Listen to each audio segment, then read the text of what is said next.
Hello and welcome guys to my channel your prep. और आज मैं आप सभी के सामने यूनिट 10 की कुछ इंपॉर्टेंट चीज़ें लेके आया हूँ।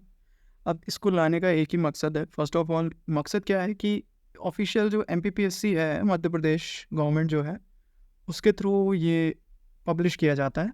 सो ये मैं दिखाना चाह रहा था, स्पेशली दिखाना चाह रहा था कि यहाँ ये देखिए जूम करके, मेरा मध्य प्रदेश माय गवर्नमेंट, मतलब वहाँ से मैंने इसको उठाया है और मुझे भी मिला हुआ है। तो स्कैन बाय कैम स्कैनर इनको पूरे सबको मर्ज करके और मैं आपको अपलोड करके सोच रहा हूँ कि आपको पढ़ा दूँ, सबको सबका भला हो जाए, मेरा भी भला हो जाए।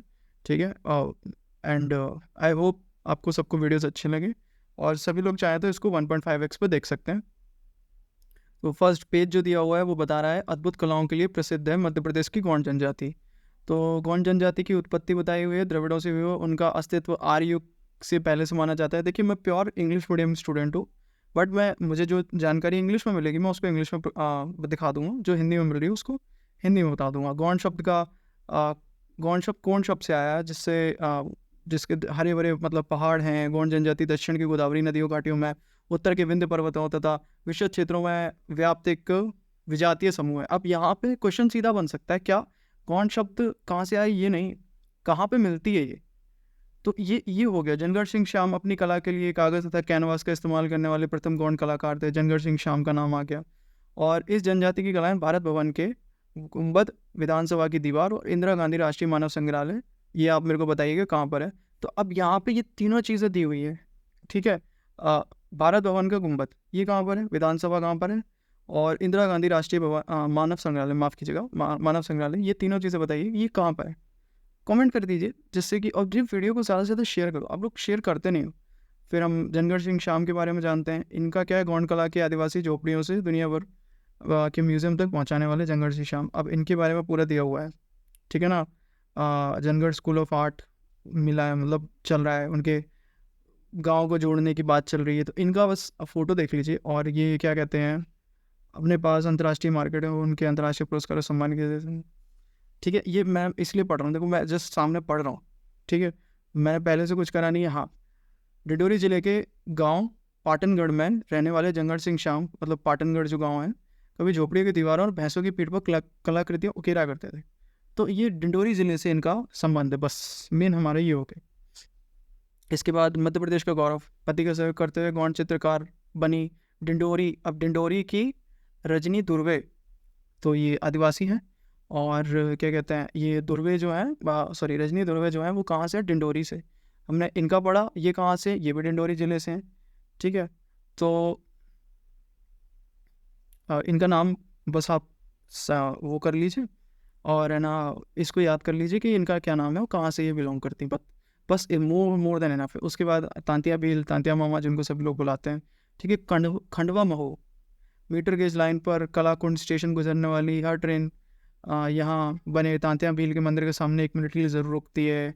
अब ये चीज़ इंपॉर्टेंट नहीं है कौन रुकती है, कहाँ रुकती है, हाँ इनका किस चीज़ से संबंधित है, कहाँ से है ये संबंध, बस ये बहुत इंपॉर्टेंट है। ठीक है ना। अंग्रेज़ों ने शव को खंडवा रेल मार्ग पर स्थित पातल पनी काला पानी रेलवे स्टेशन के पास ले जाकर फेंक दिया, उनकी समाधि स्थल बनाया गया। तो ये इंपॉर्टेंट है, उनकी समाधि स्थल कहाँ पर है। ठीक है। वो आप देख लीजिएगा। मतलब मैं इसलिए पढ़ा रहा हूँ क्योंकि ये सारी चीज़ें मध्य प्रदेश गवर्नमेंट के द्वारा है, तो सीधे सीधे क्वेश्चन बन सकते हैं वहाँ से। ठीक है। पतलपनी रेलवे स्टेशन के पास फेंक दिया और यहाँ उनकी समाधि स्थल है, मंदिर बनाया गया, तो ये पता चल गया हमें कहाँ पर है। और इंडियन रॉबिन हुड कहते थे इनको। ठीक है ना। और बहुत साल पहले इनका एक नाम आया था, ताउते। ठीक है ना, तो वो भी याद रखिएगा। अगर बाहर शोर आ रहा हो तो दिल्ली में बहुत शोर होता है। भील जनजाति की, फिर हम गौंड से भील पे आ गए। तो सबसे अधिक जनसंख्या वाली जनजाति कौन सी है, भील। भील का अर्थ होता है कमान। ठीक है ना। धनुष रखते हैं इसलिए भील भी कहलाते हैं। पिथौरा भीलों के लिए एक प्रसिद्ध, क्या कहते हैं, विश्व प्रसिद्ध चित्रकला शैली है पिथौरा पेंटिंग्स। भगोरिया हाट, भगोरिया नृत्य झाबुआ और अलीराजपुर के निवास करने वाले भीलों द्वारा किया जाता है। सिंपल सिंपल, बहुत सिंपल, बिल्कुल ऐसे पिक्चर से क्या होता है, याद रहता है। भील, भील यानी भगोरिया, ऐसे याद कर लीजिए। ठीक है ना। भगोरिया कहाँ से, झाबुआ और अलीराजपुर। अब बिल्कुल आप वेस्टर्न साइड ये टच कर रहे हैं। अब ये झाबुआ और अलीराजपुर कौन कौन से स्टेट को टच करते हैं, उसके बारे में आप मेरे को कमेंट में बता सकते हैं। मैं सीधा सीधा पढ़ा रहा हूँ, मैंने खुद नहीं पढ़ा है बहुत इसको। अब इसमें पता नहीं कितने पेजेस हैं, आई थिंक 59 पेजेस हैं। तो बड़ी भाई गौंड का नाम आ रहा है। देखिए, भील से हम फिर से गौंड पे आ गए। बताती है कि मशरूम को घर में ही उगाया जा सकता है। अच्छे पैसे भी मिलते हैं, और मशरूम की खेती करती हैं ये, सिंपल सी बात है। तो इनका नाम याद रख लीजिए आप, बड़ी बाई गौंड, ये मशरूम की खेती करती हैं और और इनका इनका जो भी है हम यहीं से पढ़, मैं इसलिए बोलता हूँ 1.5x पे देखो, क्योंकि मैंने खुद भी नहीं पढ़ा है, मैं सीधा पढ़ा रहा हूँ। यहाँ तक हम रोक देते हैं। इसके बाद है ना, हम विकास पर जनजातीय समुदाय का समग्र विकास का जो मतलब, ये मामा जी की फ़ोटो लगी हुई है, तो इसका मतलब ये समझ लीजिए पुराना डेटा है। मध्य प्रदेश में 20 जिलों के 89 विकास खंडों में पैसा का नियम लागू है। पीसा, ठीक है ना, पीसा क्या होता है, तो हम पीसा सर्च आउट कर लेते हैं। ओके, सॉरी, आरसीबी का fan, so PESA, okay, PESA act, ठीक है ना। फुल फॉर्म क्या होता है, panchayat extension to scheduled areas act, PESA act. So this is PESA लागू किया गया। अब ये 20 जिलों के लिए लागू किया गया, तो ये इंपॉर्टेंट है, कितने जिलों में लागू किया। भोपाल में स्थित जनजातीय समुदायों की कला का अनूठा घर जनजातीय संग्रहालय, तो जनजातीय संग्रहालय कहाँ पर है, भोपाल में। This is the things, main कहाँ पर है, ये हमें उसमें बताया गया है। गढ़मंडला की रानी दुर्गावती की गौरव गाथा, दुर्गावती कहाँ की है, गढ़मंडला की, तो इसको याद कर लीजिए। अंग्रेज इतिहासकार कनिंगम के अनुसार दुर्गावती कलिंजर के राजा कीरत सिंह की पुत्री थी। ये नाम इंपॉर्टेंट है, कीरत सिंह। जब यहाँ पे मध्य प्रदेश सरकार खुद छाप रही है, मध्य प्रदेश शासन, ये लोगो लगा हुआ खुद छाप रही है, तो आई थिंक आपको कर लेना चाहिए। रानी दुर्गावती का विवाह गढ़मंडला के तेजस्वी राजा संग्राम शाह के साथ हुआ था, जिनके बड़े पुत्र जो दलपत शाह थे उनका है। रानी के अनेक मंदिर, मठों, धार्मिक प्रतिष्ठानों सहित प्रजा हेतु एवं जलाशयों का निर्माण, धर्मशाला और संस्कृत पाठशालाओं की व्यवस्था की रानी ने, मतलब बहुत सारी चीज़ें करी थी उन्होंने। तो ये आपको याद रखना। ये मध्य प्रदेश शासन मामा जी की फोटो आ रही है, तो पुराना डेटा है, लेकिन इंपॉर्टेंट है इसलिए बता रहा हूँ। जनजातीय संस्कृति और जीवन शैली के से परिचय करा रहा आदिवर्त, तो ये कोई प्रोग्राम होगा। आदिवर्त में प्रदेश की प्रमुख जनजातियों से गोंड, बैगा, भील, बारिया, कोरकू, कोल एवं सहरिया के प्रतिनिधिक आवासों और जीवन उपयोगी वस्तुओं का निर्माण कर प्रदर्शित किया गया है, ठीक है। तो ये है आदिवर्त। ओके, इसके बाद हम छोटी सी चीज़ पढ़ेंगे, कौन जनजाति में किया जाता है सेवा और दूध लटावा विवाह। तो ये अब सब पढ़ ही रहे हैं, सब कुछ सबको पता ही है कि ये इससे रिलेटेड है, लेकिन मध्य प्रदेश शासन का छपा हुआ है तो इम्पोर्टेंट हो जाता है सेवा विवाह।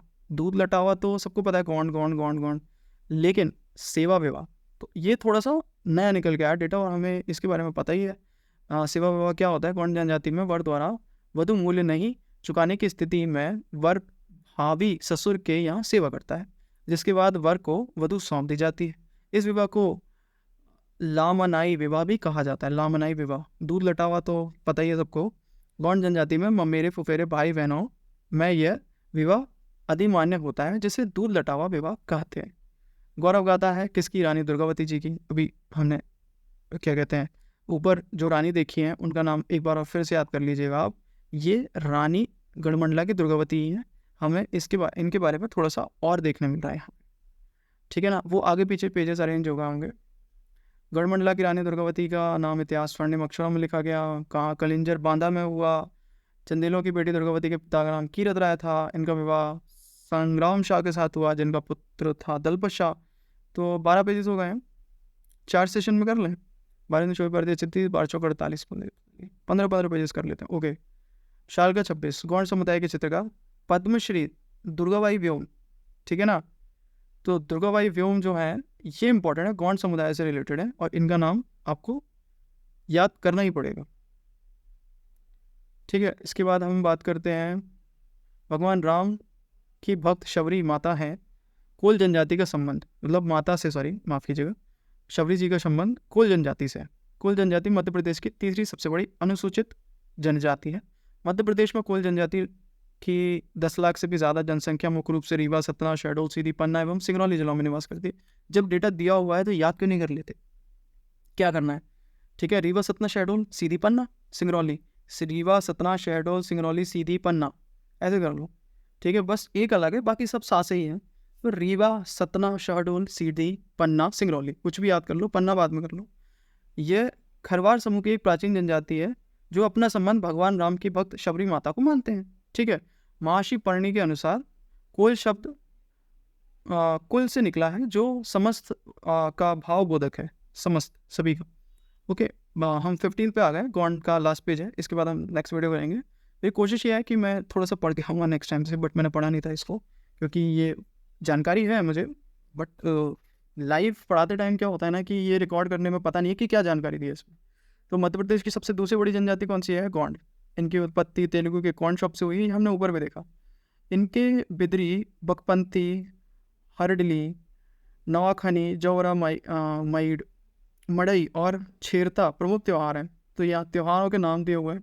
भाई ये मध्य प्रदेश शासन छाप रही है, तो आपको थोड़ा सा ध्यान रखना पड़ेगा। हिंदू देवताओं के साथ ये ठाकुर देव, माताबाई, दूल्हा देव, बागेश्वर, सूरज देव, खैर माता की पूजा करते हैं।